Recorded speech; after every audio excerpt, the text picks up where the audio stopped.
First, visit iReaShare.com and head to the iPhone Manager page. You can scroll down to check all the features and the step-by-step guide in detail.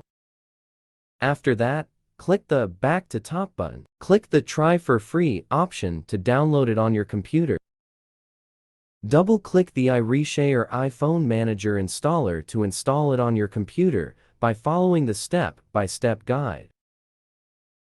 Once finished, click Finish to close setup. To transfer files from iPhone to external hard drive, link your external hard drive to your computer, then run the software. Connect your iPhone to the computer via USB cable. Tap Trust on your iPhone, then click Continue to go on. Files on your iPhone will be displayed on the interface. To transfer files like photos, click Photos, Photos, and Albums from the left side. Then you will preview and check all the photos on your iPhone.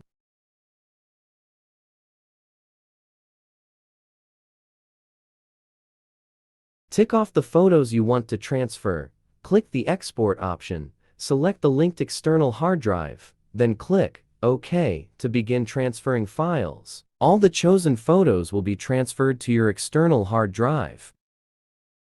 Once finished, go to My Computer to find your external hard drive and open it to view the saved files.